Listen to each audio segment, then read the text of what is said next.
Good morning, everyone, and welcome. This is Joe Scarice, founder and host of the Creative Birth Strategies podcast and room here on Clubhouse, providing education, networking, and strategy every Saturday, Sunday morning, 8 a.m. on Saturdays, and Sunday mornings, 9:30 a.m. Eastern Standard Time. Get ourselves started here this morning. We'll tackle another great educational subject.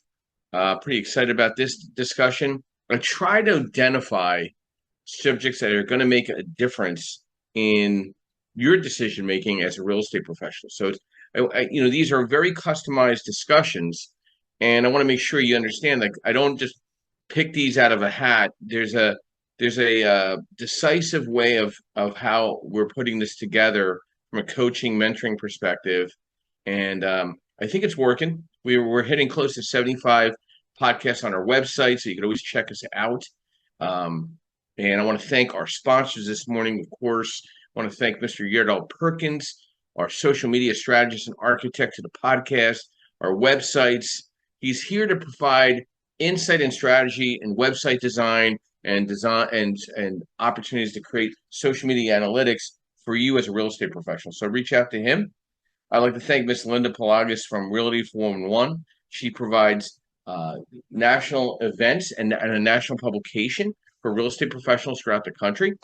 And and she'll be on here probably in a few minutes. I'll also like to thank MB Capital, where I'm an unsecured business line of credit referral program coordinator, where I refer unsecured business lines of credit for clients that are in the real estate investment space, also business to business.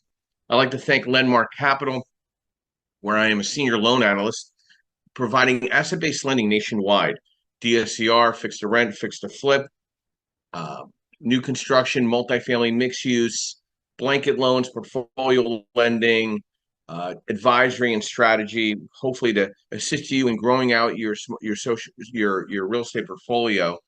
And we've been doing this podcast now for a couple of years now, and I'm really excited about the relationship we have with Clubhouse and how they've allowed us to have this event every Saturday and Sunday morning. And I feel like this is a no sell zone, no pitch zone. We're really just kind of putting things out in front of you, and I really appreciate everybody that comes on here every weekend because I really do appreciate that because from where a lot of us were a couple of years ago during COVID to where we are now, hopefully and thankfully we're all in much better positions. So our discussion this morning, equity versus debt real estate investments. So is it now better time to invest in real estate debt or equity? And that's really the question that I have there for you because it's a tricky slope. I've always been a fan of good performing debt and then leveraging equity, meaning your money, whether it's a line of credit or some form of cash liquid reserves, into the deal, and then bearing a return back to pay that equity back.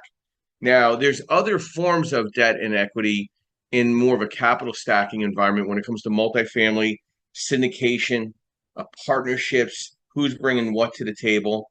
But I'm going to try to break down a little bit debt and equity from a real estate professional perspective, single family through foreign family, maybe small balance multifamily. When deciding whether to invest in real estate debt or equity, it's important to assess both the current market environment and your investment goals.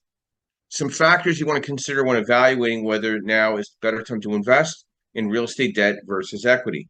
And if anybody's interested in coming up and pose any questions, by all means, please do so. We're a little light on the moderators, but always more than happy to entertain anybody that wants to put together a question or statement, and then hopefully we kind of go from there. And you know how I work the room anyway. Number one that you need to think about is where are interest rates going and where's the borrowing costs?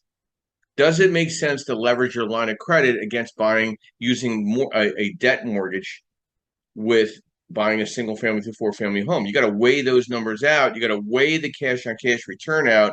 What is your return on investment? What's the DSCR on the property? We talk about this almost every day about what the possibilities look like. And you need to understand your interest rates and your borrowing costs. When you're borrowing from a HELOC, what does that cost comparatively to borrowing from a mortgage per se? So you need to kind of understand the differences. 1 second here.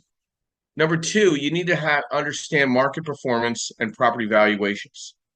Debt investments are typically more secure since they have priority over equity in a property's capital structure. So you really need to understand your debt. You really need to look at 30-year money. You could always pay down debt sooner, but you really want to know how that money works. Like a lot of people don't really understand a 30-year mortgage. They think they're stuck in a 30-year mortgage. You could make an extra payment a year, one payment a year, and you knock off an additional like 7 or 8 years in your loan over time.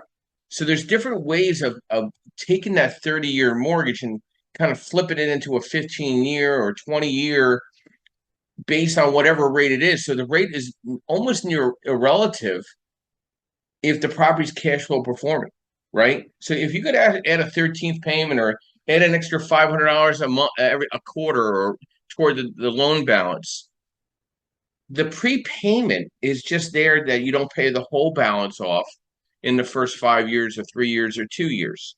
There's workarounds where you can actually pay up to 20% of that loan amount based on your debt stack. So if you have extra equity that you maybe you flipped another property, you could turn that into pay down all your properties without any penalty if there are penalties in place. Then you got to think about risk tolerance. Like, what's the risk tolerance to creating debt, a mortgage, or then obviously participating your equity, meaning lines of credit, into a deal or into somebody else's deal for that matter. And we'll talk about that in a few minutes as well. And then when it comes to equity versus debt, the liquidity needs, like how much debt can you leverage and how much equity do you need to?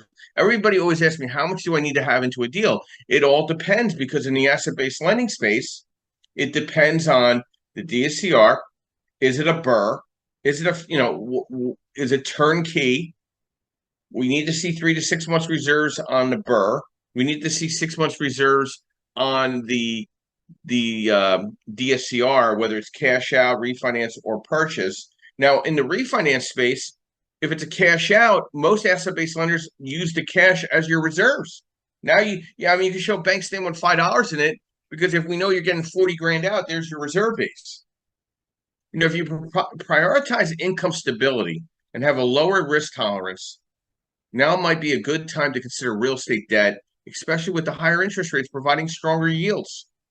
If you're seeking long-term appreciation and can tolerate short-term volatility, investing in real estate equity may be more suitable, especially if you are able to acquire properties or equity stakes in lower valuations.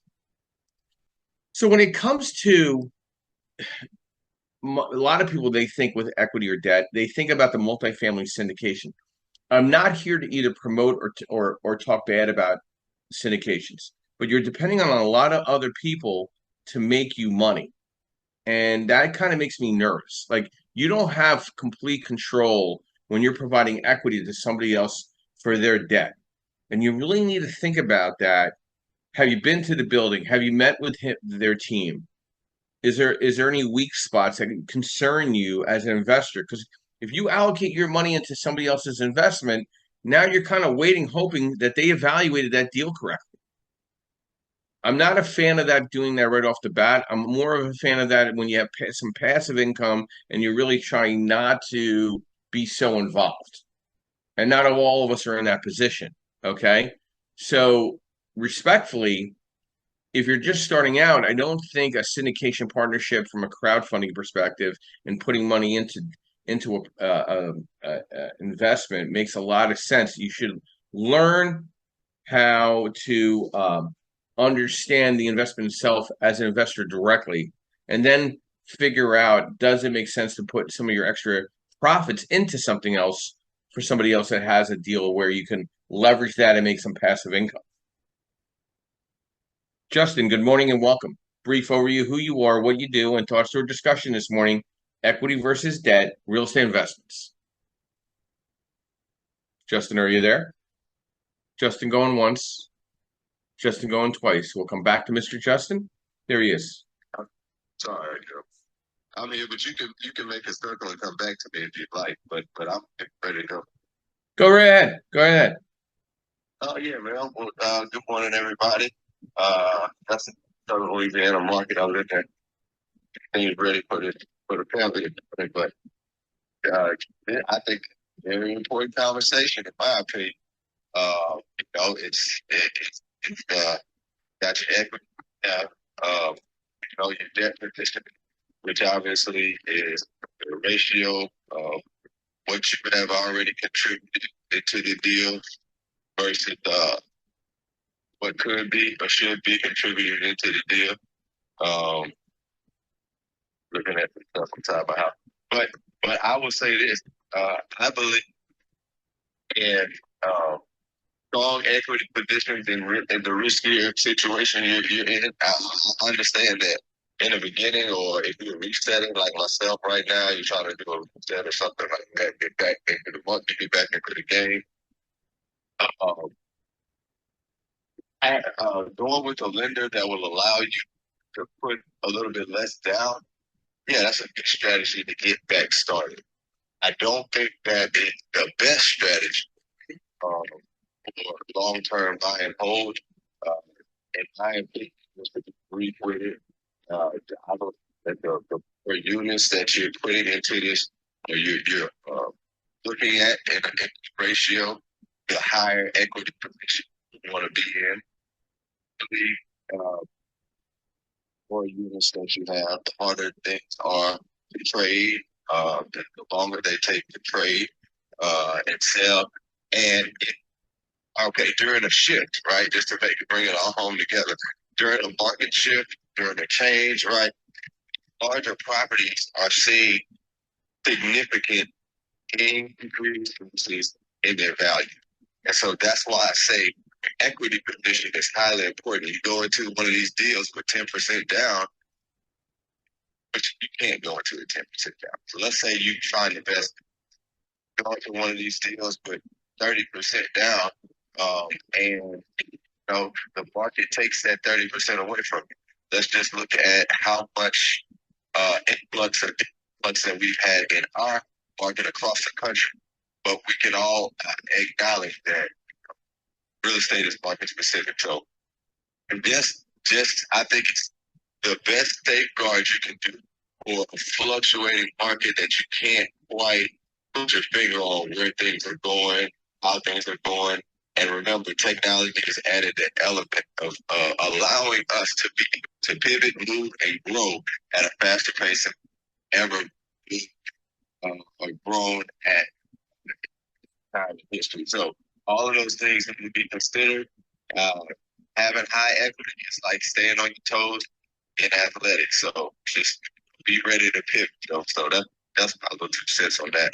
Great stuff. I appreciate that, Justin. You gave me a reminder of a call that I took yesterday, and I think it's a great segue to our discussion here. Get a phone call, referral recommendation. Gentleman wanted to buy a two-family house, and he's like, I want to buy it with a DSCR loan. I'm like, okay. So I run the numbers.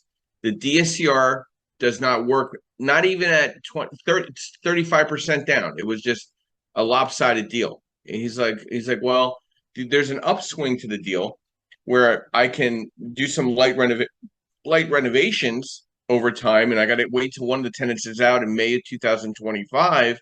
I said, and then he says, then I can put about 50 grand into the property, and then the value will be 700,000. I said, but you're buying it at 550, and you're going to be chasing your money if you're going to be in a commercial loan of DSCR, but you'd have to put 35% down to make it work today based on the numbers today. I can't work on future numbers, how I can use those future numbers. Okay, now he was going to have to put 35% down. I turn it around and say, listen, why don't we do a fixed to rent? You're buying it for 550 and you're putting it at you're going to put 50 grand into the deal, and it's going to be worth 700,000. You're going to actually have to put less money into the deal on the acquisition and chase less of your money on the back end on your debt if you just buy it with a fixed to rent loan. So by putting in hang on one second here.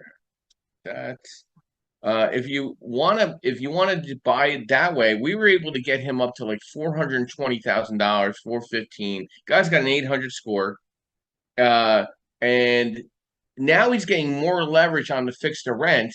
He has 12 months to bridge that money, let that tenant move out or get a better lease on that or do the renovations around them and require a better lease, and then fill the other unit up accordingly, and then refinance it maybe in a better debt environment. And rates are starting to come down a little bit. They're up a little bit on the conventional side, but on the commercial side, on the 5-year treasury, you're in the sixes.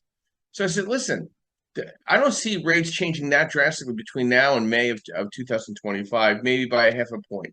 Good, bad, or indifferent. But if your cash flow is better, your debt's going to be better, your leverage is going to be better, your DSCR is going to be better. Why would you want to buy this and chase your money? Do you have the money? He goes, no, I only have about 30% based on what I'm buying it at. I said, then why wouldn't you do the fixed to rent?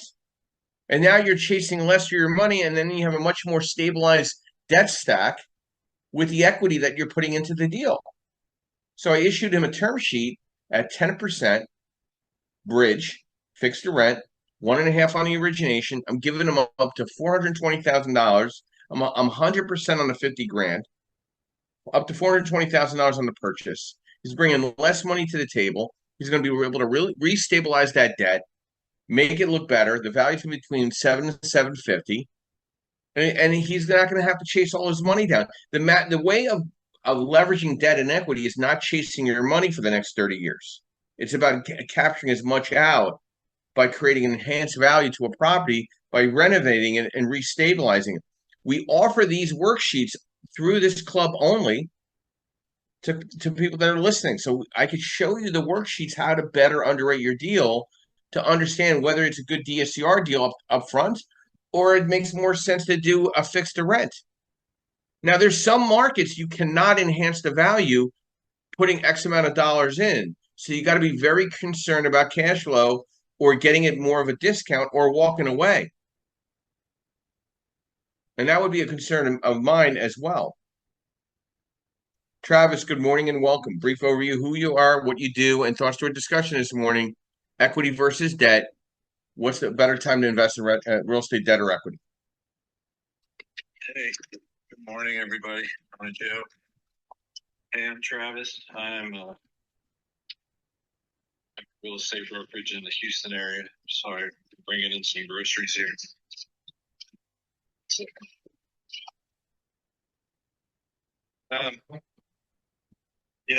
think that the answer to that is it depends. Depends on what your goals are and what kind of return you want on your cash. What the market is like or the neighborhood's like that you're buying the property in. Is a neighborhood that historically continuously goes up in value? Or is it a market that, pretty much stays flat? And I think that really should influence how you're investing, how much money you're putting in, how much risk you're willing to take. And it really comes down to, all right, if I'm financing it, like you just talked about, Joe, how much do I have to put down to be able to cash flow? Right? If I'm buying it at whatever price and I want to make sure it fits this DSCR formula, well, how much do I need to put in?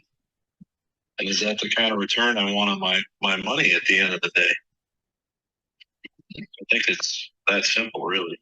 Yeah, you would think so. Everybody wants to go into it. Travis, I appreciate that, by the way. But as we both know, people like the story more than the bullet points. I think there's a miss when it comes to short versus long-term goals and risk tolerance. I don't think people really understand the risk tolerance of good performing debt.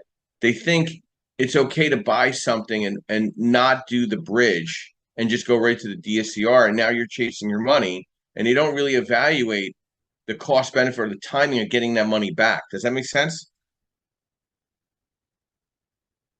Did I lose sense? And honestly, I've never thought about the bridge loan before. Well, what you described makes sense for what that guy's doing. Well, I tried to explain it to him. It kind of bounced off his head. I'm like, listen, you're going to have the same. You want to put 25% down. I get it.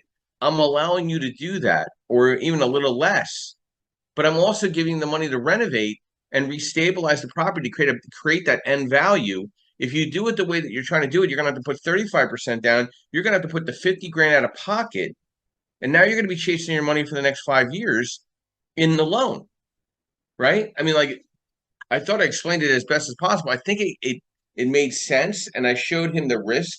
What if the value doesn't go to 750? What if it's at 675? Now you're really chasing your money. But at least I gave you more money on the bridge to refinance. Now you have less money when you refinance out, right? Yep. And I think it makes sense. And I think for what my what I would want to point out about what you're talking about is it's very important to have somebody like yourself who's very knowledgeable in different ways to finance a deal as part of your team, right?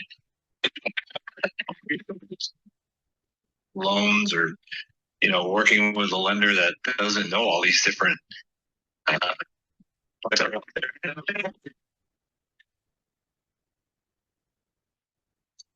you're breaking up, Travis.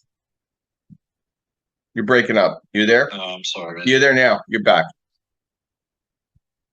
Yeah, what I was saying is what you're talking about is a perfect example of why they need someone like yourself on their team. Somebody that knows all the different products that can help them create the financing that is the best scenario for them. Well, I appreciate that. And that's why I work with MB Capital as a referral partner, because the light bulb went off about 10 years ago. Everybody was leveraging their personal credit cards or personal credit, thinking, hey, I get 0% interest on this product, right?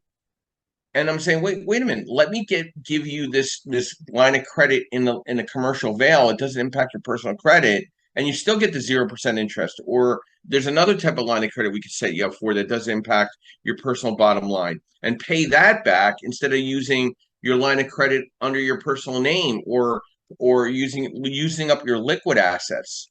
I've never seen more people evaporate their money in a horrible rehab that they miscalculated, and now I have so many requests for people to get bailed out of another hard money lender or an asset-based lender that gave them a loan. They won't give them any more money to finish the project, and they want me to bail them out. Oh, you're not bailing me out. Well, what are we calling it? A rebridge? No, it's a bailout. You can't complete it with the current lender. You need a new lender to rebridge you and give you more money to finish. Is that the case? Yes, that's a bailout. I'm seeing more of that conversation weekly in the past 6 months than the previous 2 years. Does that make sense? Yeah, that totally makes sense. And that's one of the foreclosures I just saw pop up in my market. The lender took over the property. The guy rehabbed it, put it up for sale, wasn't selling, and then the lender foreclosed on him. And I'm assuming it was a hard money lender from the look of it. Well, I mean, that's why asset-based lenders don't just look at the flip price. They want to know, an asset-based lender wants to know what the rental market is going to look like. So if you don't sell it, don't drop the price, because the appraiser will see that when they go out to conduct the appraisal. If you decide to refinance it, take it off the market immediately. You don't have to wait 30 days in the asset-based lending space, and immediately get it rented up and start the process of refinancing it into a performing debt. Even if it breaks even, you're not going to foreclosure with your hard money lender, right, Travis? So there's some short-term versus some long-term goals. Short-term, if you need liquidity or you're saving for specific short-term goals, you want to be safer, more liquid investments. Keep it within lines of credit, keep it in money market accounts, put it in a whole life insurance policy for that matter. Long-term goals like retirement, you might want to aim for higher returns, that in that 7 to 10% range. And Joe Martell, if he was on, he's claiming he's making 20%. He is actually making 20% on his money, and I think it's because he buys very smart. The light rehab. He's more in the condo townhouse community market. The only concern I have with that is the HOAs or the community groups that run those groups, because it can go sideways quickly. Then you also have to keep in mind, when you're leveraging equity and debt, with inflation, could potentially erode the value of the cash over time. So you really have to outpace inflation. And I think when you're buying these properties that need light rehab to mid rehab, those are the safer bets because you can get them more stabilized quicker. Because the heavier the rehab, the longer that you're paying on that money, and you're diminishing the profitability of the deal. So, Travis, in Texas, are you seeing the lighter rehabs stabilizing quicker? Are you seeing the bigger rehabs that are those the ones that are problematic and hitting the foreclosure space, or just not getting a lot of gravity right now? Like, what's happening in your market? Yeah, honestly, there's not many foreclosures in general, which is historically not the way it used to be. I mean, I think last year we only had like 300 something in the whole Houston market that hit the MLS. So um, it hasn't been ramping up. And the example I gave you was just one that I had noticed. So I don't know how many more there will be like that. But, one thing I just want to go back to, it's all about the numbers, right? If you're using financing and if the deal works now, right? Whatever happens in the market is going to happen. I mean, I can tell you from my own experience, we bought a bunch of property in Alabama in 2005 to 2007. Then everything crashed, right? So, yeah, we could have sold them and lost money, but what's the point? If at the beginning you're buying them at the right price and they were cash flowing good, then when the market values drop, doesn't matter. You just have to ride it out. And that's what we did. We rode it out. We rode it out until, now, to the last couple of years. So, yeah, okay, inflation might go up, prices will go up, prices will go down. But, if you can buy it right in the beginning, then Appreciate that, Travis, and thank you. I want to touch on the real estate foreclosure landscape in 2025. It's going to depend on a variety of economic factors, including interest rates, inflation, housing market trends, government policies.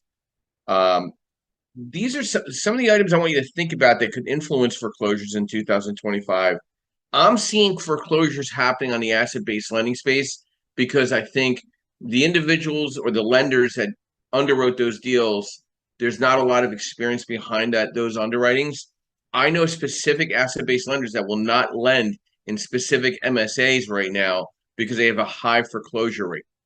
Because whoever underwrote it from their desk did a very bad job, and now that they're seeing a lot of properties being given back because they were just poorly run by the borrowers.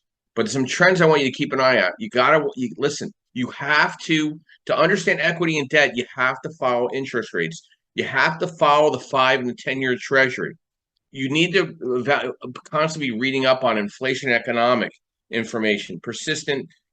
Be persistent in understanding different. Read an article a day or 2 articles a day and just regarding inflation, economic conditions, and understanding housing market trends in your area. Be the regional difference in understanding. Be a source.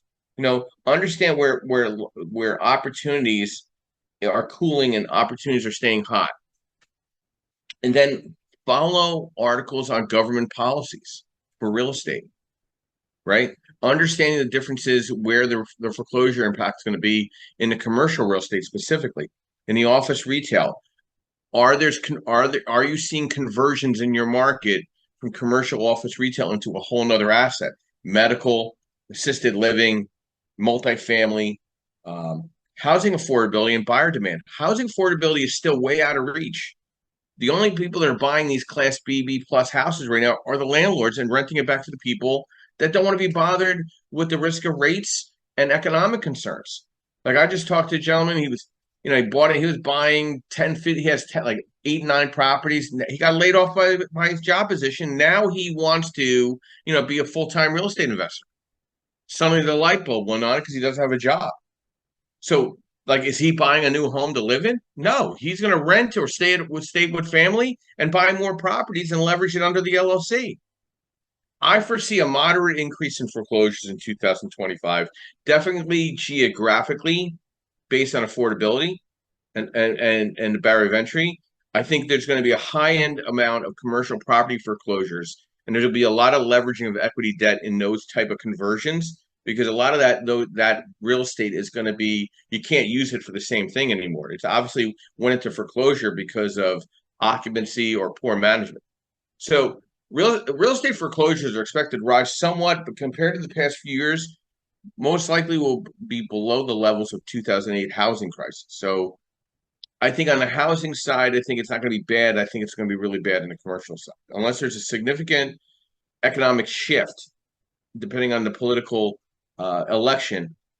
We might see some promise on housing prices, interest rates, and local market conditions. But it's definitely some hotspots will be hit hard. They're already being hit hard, like the Philadelphia, the Baltimore, the St. Louis's.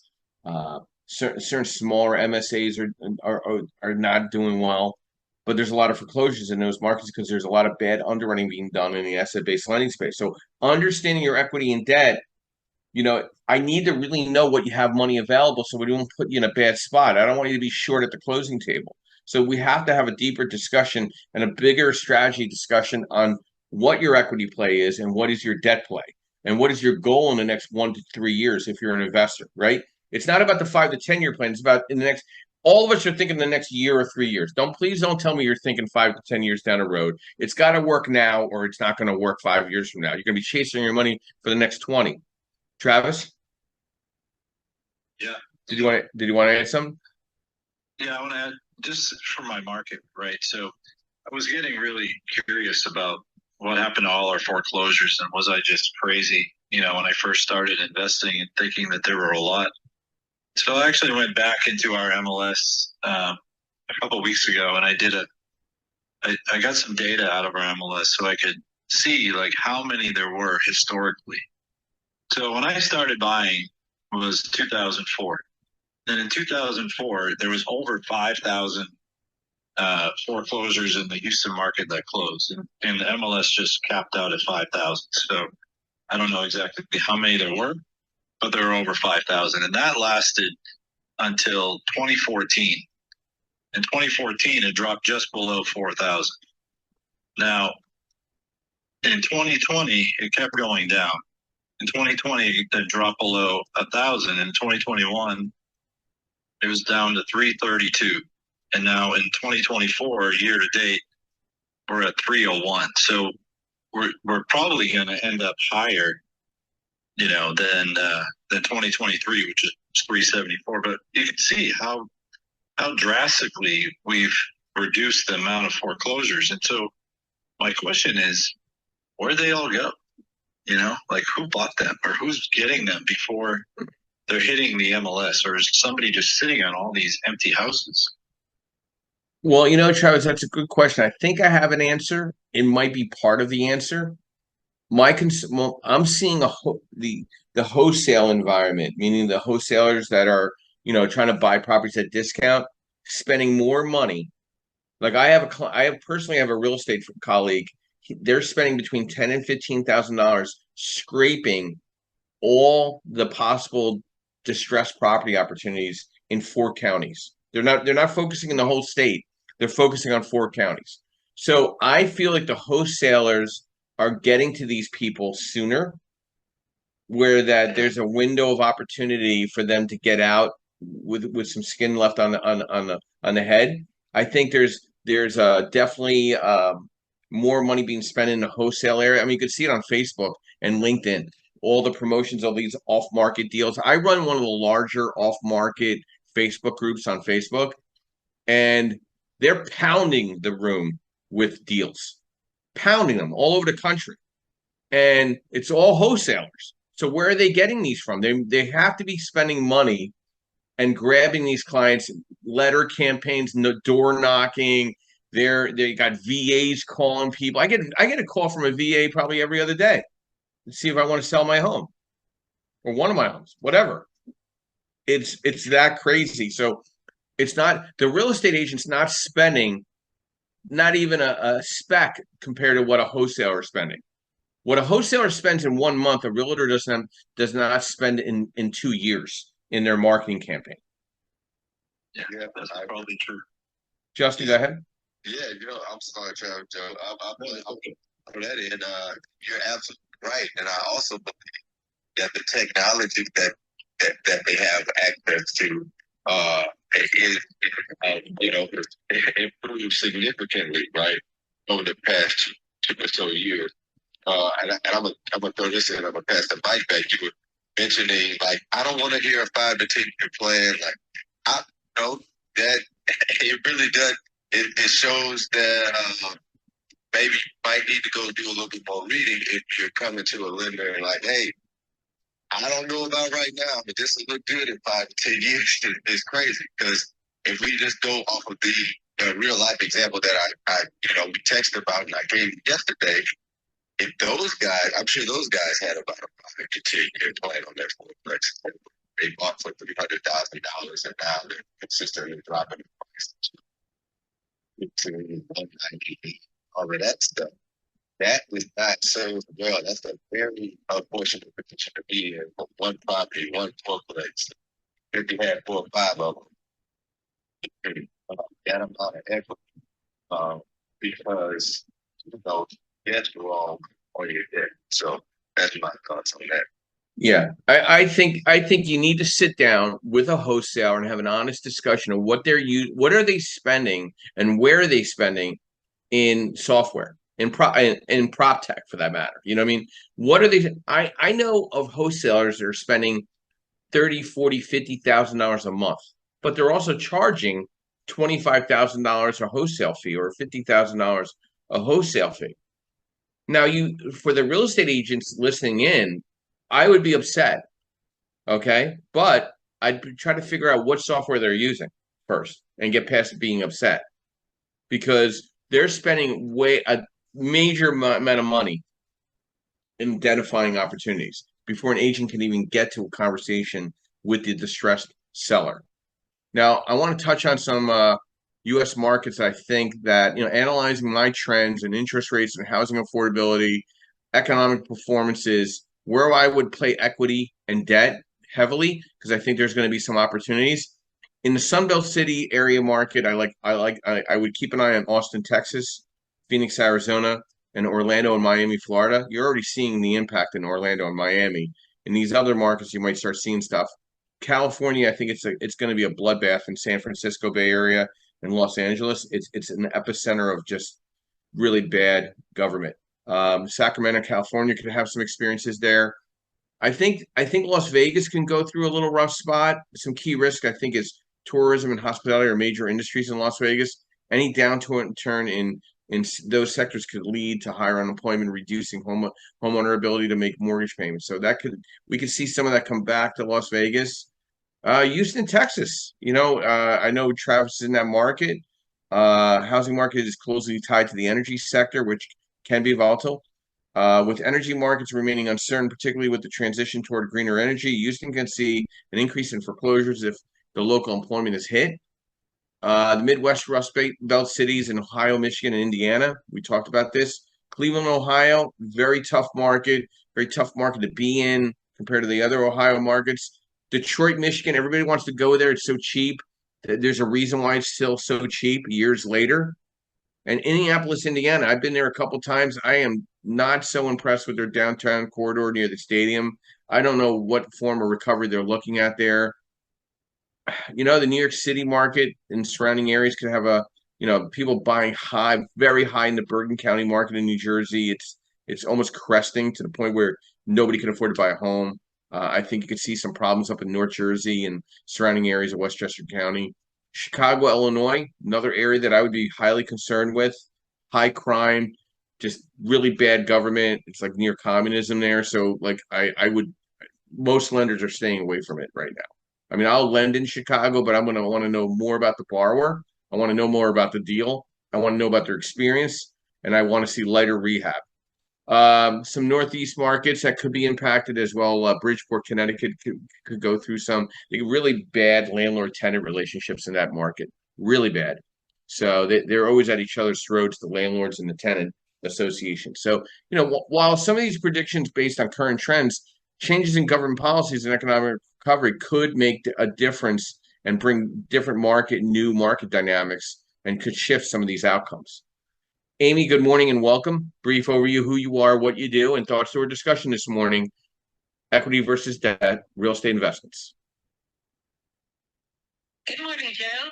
Thanks for having me. I am Amy Palvido. I am the chairwoman of the U.S. PropTech Council, which is the trade association for the real estate technology industry in the United States. Also, I'm a founder of a PropTech company, Facilimax, which is a digital twin AI platform for commercial real estate. And I've been a long-time real estate investor and been in commercial real estate since 2003. Been a general contractor, real estate developer, private equity real estate firm owner. So I've been real estate investing for a very long time.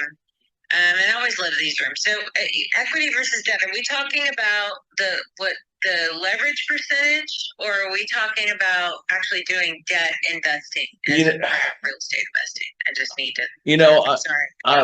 No, it's okay. You jumped in on in the middle of it. I've been focusing more on understanding the differences between debt and equity when investing in the single family through 4-family space, 5 through 25, touching a little bit on syndication, but as for newer investors, I don't really suggest it unless they have a boatload of money just sitting on the side and they don't want to really get dirty. But I'm talking more LTV, DSCR, lines of credit, leveraging against debt. Okay, gotcha. All right. So what obviously when you're getting any sort of debt on any sort of property, it adds a layer of risk to it.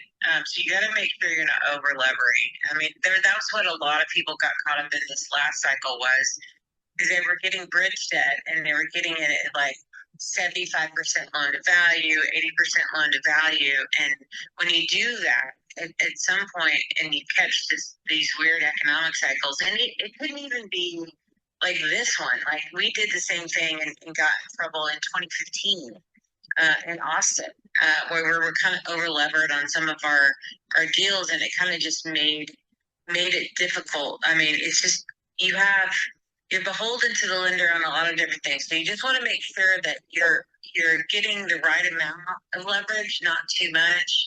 It does cause for concern. But it also has a huge more responsibility for you on a cash outlay up front. And if you don't have that ability to do that, and it also has lower returns for you as an investor. Right. So you got to understand this. So right now, I think the prevailing thought, Joe, is that, 65%, 70% leverage, if you can swing it, is great, because we still don't know where the markets are going. I guess it's kind of stabilized now, where especially on the commercial side, you're getting it in the 5s. It really kind of hasn't. It got to the 6s for a while, but if we're doing 1 to 4, what on an asset-based loan, we're at 9%. Yeah, on construction renovation, the base rate right now is around 9.5, 9.75. So it's for an experienced buyer that's done at least 5 rehabs or burrs. Money's pretty cheap. I mean, you're probably talking in the 9s and maybe origination of 1.5 or 1. Yeah, I mean, even back in 2010, when I was doing deals, I was using hard money at the time because asset-based lending wasn't as prevalent. But my hard money was at 12%, 12, 11, 12, 13%. If I got a 9% loan, I would have been doing cartwheels. But it was so when you're doing that, you understand that any sort of game like that, when you're getting the initial acquisition loan, it's how fast can you get through that thing to stabilize it, to get to the either you're flipping it or you're getting it to where you're getting into like a Fannie Mae loan or something cheaper, right? So you play this game of the speed to stabilization kind of thing. And so as when I was doing that back in my single family days, that was what we did. And partly we had the ability to do that because we were a general contractor at the time. So it's good to understand your craft for sure, and understand what the game is, and understand how you're going to get through some stuff. But I would have loved to do a 9% loan. It would have given me a little more breathing room. I also think that 9%. if you're paying a 9% loan, or even if it's at a rental, say it's 10% or whatever, if you're getting it at the right price, 10% shouldn't be awful, right? I mean, when we were buying back in the day, the homes we were buying were pretty cheap, so 10% we could float. So you got to understand where you are in an initial investment is, always, I guess my half a nickel would be always understand what your carrying costs are. And if you can manage those, and then also predict that you're going to take 3 months, 6 months longer than you think you're going to take, especially if you're first starting out. And if you can manage that kind of carrying cost on a property, then it might be worthwhile, right? And so, those are some of the things that real estate investors don't think about. They don't think about, oh, I'm going to have to be making this payment while I'm rehabbing this property, or I'm going to have to, escrow for taxes and insurance. Some lenders might not do that for you, and I'm going to have to do certain, have capex reserves and run it like a business. So you need, those are the kinds of things you need to be thinking about. Yeah. As an investor. Yeah, I think investors don't realize how money has gotten so inexpensive in the non-bank space. That's why hard money lenders are dropping their pricing and origination and banks are just completely irrelative right now in most of the primary MSAs because where can a bank get a loan closed without tax returns, no pay stubs, no W-2s or 1099s at 6.5 to 6.75 rate on a 30-year fix? Complete business loan doesn't report to one's credit. You can't. You can't. No, you're disrupting the banking industry for sure. I mean, it's very true. They can't. They couldn't do it. They couldn't be. Yeah. No. I don't. I'm surprised that the banks aren't. Honestly, no joke. I'm surprised that banks aren't investing in the debt funds that are doing asset-based lending. I think there's an arrogance there that like I used to work for a regional bank that's privately owned, Amy, and I think there's an arrogance that they're still a necessary evil to the equation. I think they're a necessary evil to the equation for more SBA, small business in their immediate market, but they're completely irrelevant in the lending landscape for an investor, right? The single family through four family. I mean, think about all the deposits they're seeing and not doing their loans. They're getting all their security deposits, right? And they're not getting the loans. The light bulb should go off. I have not seen it go off yet completely, but it's not. And I think there's an arrogance that the banks are always going to be. They're not as big as the hedge funds. There's just prop tech. There's more money spent on prop tech in AI with asset based lending than a bank will ever spend. And I'm going to tie this back real quick to you because I want to kind of get the intersection of prop tech and wholesaling real estate because it's all buying wholesale. You're leveraging debt and equity. You're looking at the numbers. There's obviously data driven property search, performance, lead generation, and marketing automation, and real estate CRMs and virtual tours and remote transactions, down the road after you get the deal, or even AI powered property valuation. But let's start with the lead generation. Let's focus on the lead generation and the marketing automation.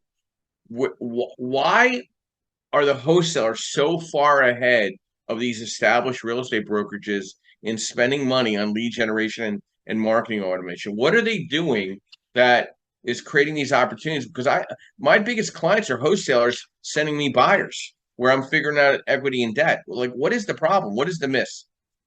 Yeah. So there was an investor friend of mine. We went in on a deal together. He got into multi after wholesaling, and he had a huge team. Well, not huge, but he had about 6 or 7 VAs, and they were scraping data. And he basically was emailing and calling a bunch of different people, and just like they were just maniacal about it, and that's how they were getting the leads. It was kind of the old-fashioned way, right? And this was about 6-7 years ago. This is what he was doing, and he had a huge operation. He was probably getting under contract 200 deals a year. And he spent in marketing what you were saying. That's a true number, like 25, 30 grand a month on marketing, because it was so profitable for him. Because when he would just wholesale, if all he had to do was wholesale probably 2 deals a month, and that would cover what he was doing. So he was making money just on that, and just grinding. But now with the advent of AI, what he was doing, he probably would only need a third of that staff, or maybe even just 2 people, and then using AI. So AI is coming out now with so many different things, and it's not even stuff. It's not even software. It's just AI in general that you can use to scrape data for you to find different things. But there are some newer technology around this whole lead generation, or finding distress buyers. So you can do this in a couple of ways. So my friend Ken Singh has a AI software called Flipbid, and that's just like an exchange. So he'll, by providing the services to the people who are distressed and finding buyers, he gets the people to kind of self-select it, right? So you're going to find deals on Flipbid that you probably won't find anywhere else. But if you're really trying to get to those people who might be in trouble, another friend of mine is using data and matching his AI with, and it's called Needle, which is NEDL, and Stash is a multifamily broker. And he can look at certain indicators through the data that he's collecting, and he's using his AI to kind of predict when certain things are going to happen. Like this person's going to have to sell, or going to have to refi, or something's going to have to happen, so he can target his lists based off of that. Now that's more on the commercial side, so it'd be 5 or more, like it's on a commercial loan. But if you're looking at, between 5 and 20, I mean, it follows the same rule, right? They're going to have different things that happen. But you can use Gemini to scrape data. You can use Grok, G-R-O-Q, to scrape data. You can use Claude. You can use, there's a lot of AI tools out there now that if you just tinkered with them and try different prompts to, like, hey, I'm looking for whatever. And then, I mean, Chat GPT used to be the bomb. It's no longer. Like, there's more and more AI tools coming out now that are surpassing Chat GPT. They're surpassing kind of Copilot. It's really kind of interesting to see what's happening. And that's just AI search. Yeah. That's not even like a software program. That's great. So, it's really kind of interesting for sure. And this is another thing, Amy, I'm going to lead to where I'm going to introduce Steve in a minute. If you're going to go buy a foreclosure or a discounted opportunity, right, and you're going to leverage equity and debt, what is the best way of doing this? And people don't think about this, and I don't know if, Amy, this comes to mind for you. So if somebody buys a property cash because they got to close quick, fine, no problem. Let me do the delayed financing and reimburse you up to a certain loan of cost on that property, and fund the renovation to 100% and keep you liquid. So if another opportunity presents itself, you're not stuck with chasing your money down or stuck in a deal with all your money and all your eggs in one basket. Have you, I mean, I know you probably didn't experience that, but in your investing space, or maybe you did. Maybe you bought the property cash and then went to the lender. They had all your documentation. All they had to do was order an appraisal to make sure that they could stack the debt correctly, or then provide you the construction money. Some thoughts on that before we go to Steve? Oh yeah, no, when I first started in investing, nobody would lend to me, so I had to buy it all cash, Joe. Yeah. But this was back in 08, 09, and 10, when everything was like, like not the greatest. Yeah. So I would go buy homes. I would go buy. I put a group together to go buy a 42-unit multifamily apartment complex in Austin, Texas, because we could not get a loan. Nobody would give us a loan to buy it, and so we had to buy it all cash. Now it was cheap as hell, not what multifamily in Austin is today, but it was super cheap, and we got it at like $37,000 a door. So we just pulled a bunch of friends together who had some money, and we went and bought it. Yeah. But yeah, it was. But yeah, and now some of my single families, it was either hard money or no loan at all, right? Because when you get into the things that we were buying, especially because I was a general contractor, right? So I would go buy stuff that nobody wanted. I would go buy stuff with foundation problems and roof problems because I knew how to fix it. Yeah. And so that was my value proposition. So lots of the times I couldn't get loans on properties. Yeah.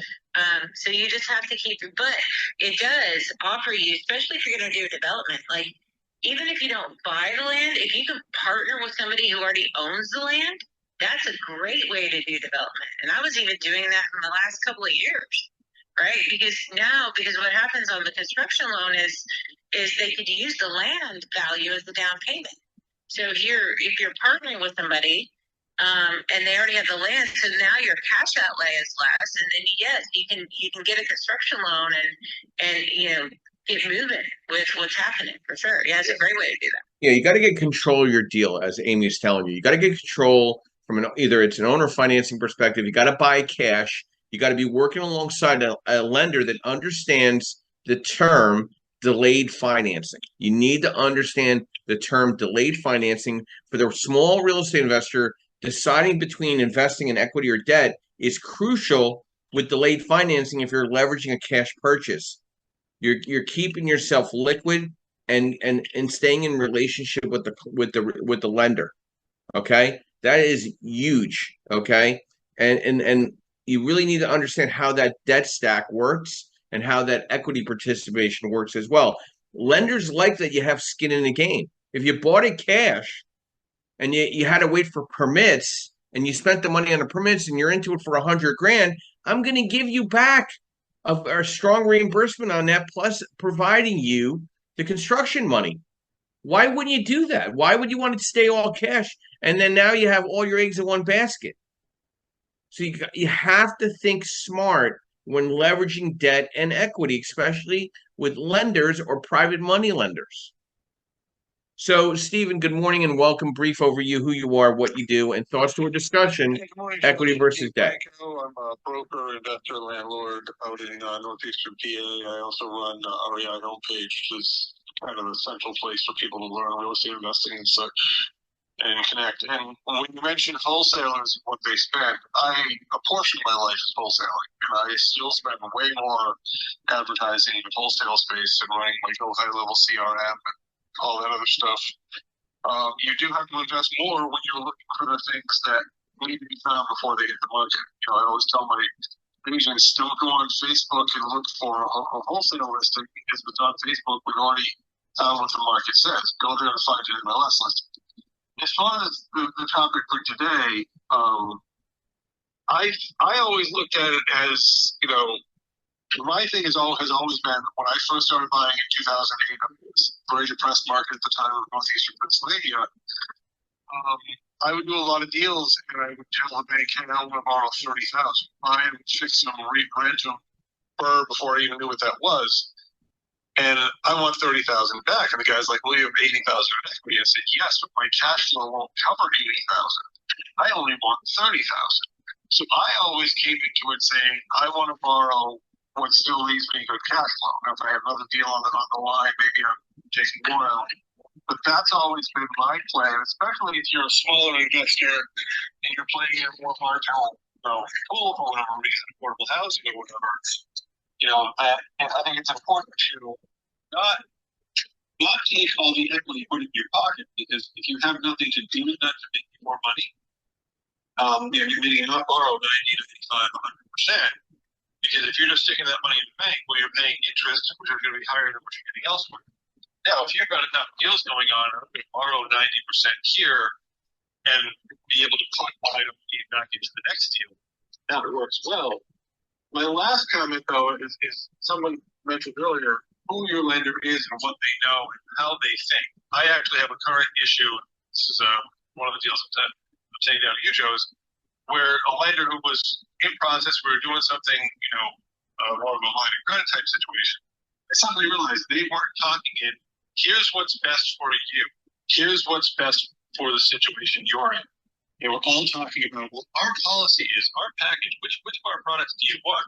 Because they weren't spending the time to figure out what I needed, what our situation was, how that played in. You want to have a lender who's experienced in the investment space, preferably, as I've said before, a lender who is, I've said about realtors, you want an agent who does what you do. You want a lender who does what you do.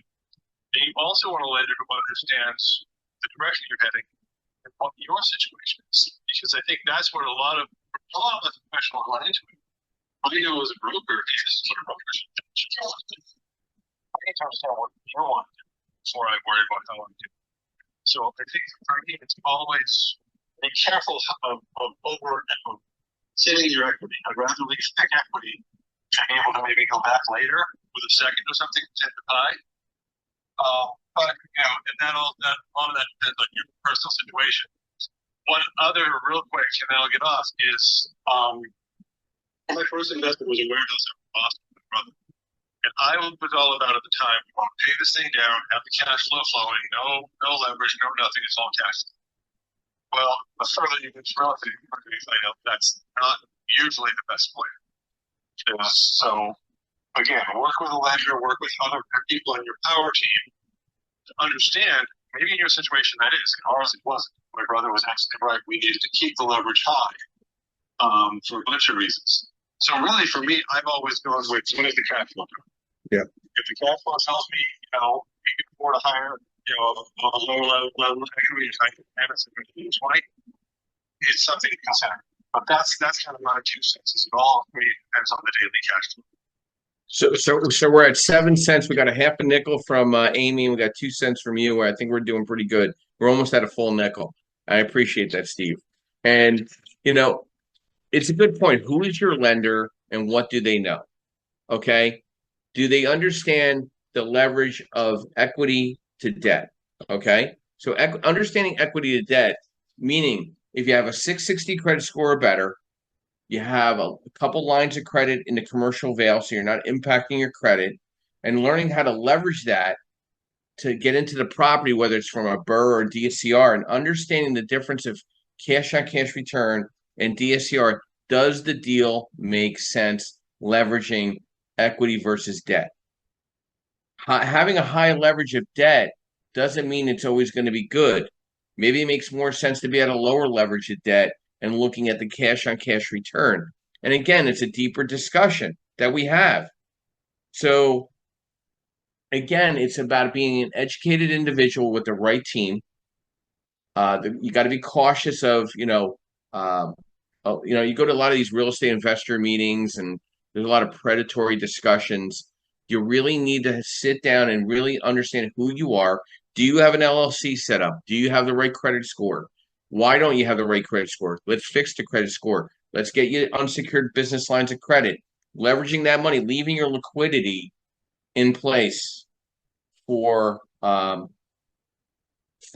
endeavors, the unforeseen. I've never seen more people make mistakes in their construction costs more than ever. And because they didn't have the proper liquidity or the proper unsecured business lines of credit already set up, it impacted their credit for the exit strategy, whether to refinance or at least get rid of the property for that matter.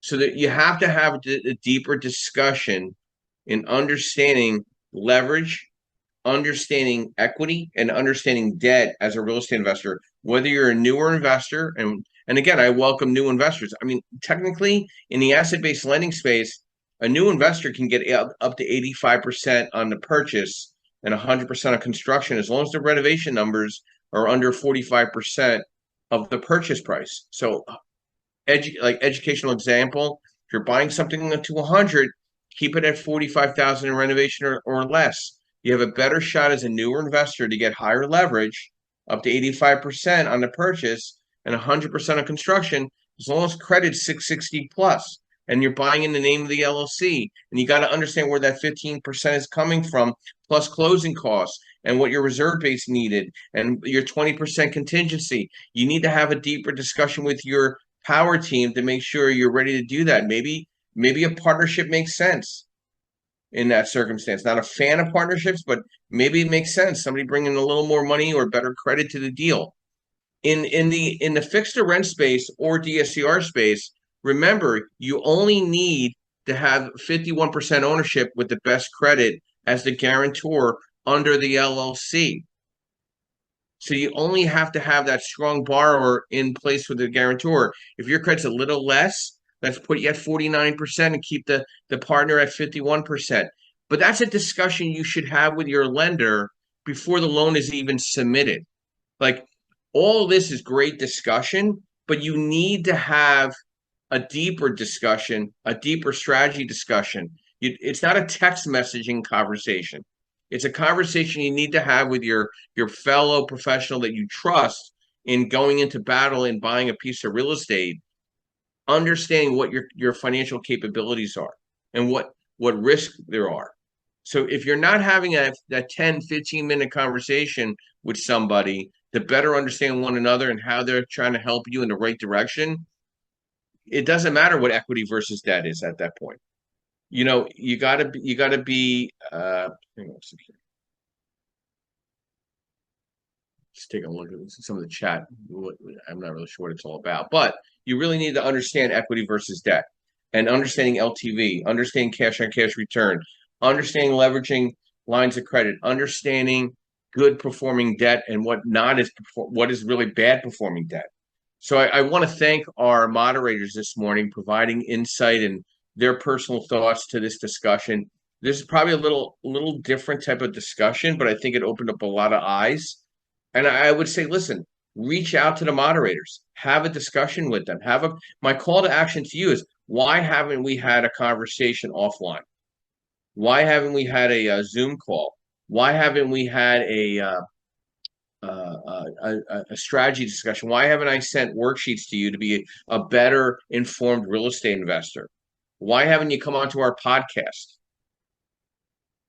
So there's a lot of whys, and you need to think about that. Why haven't you had a chat with Amy? If you connect with her on LinkedIn, she's going to send you a calendar link like in 3 seconds. Steve, he'll call you in the middle of the night if he has to. Justin, he'll always have a conversation with you. And myself, always would love to set up a conversation with you. That's where we're the only group on this clubhouse that we have our own podcast. We have our own website to the podcast. We provide worksheets. We provide CE continuing education for real estate agents to better understand asset-based lending nationwide. And those are live courses that we provide throughout the country. And we're here every Saturday morning, 8 a.m., and every Sunday morning, 9:30 a.m. Eastern Standard Time. I want to thank our sponsors, Mr. Yardell Perkins of Perkatech, our social media architect and strategist, providing social media for real estate professionals nationwide. MB Capital, your unsecured business line of credit program, where I'm a referral partner. I'm more than happy to go over that with you as well.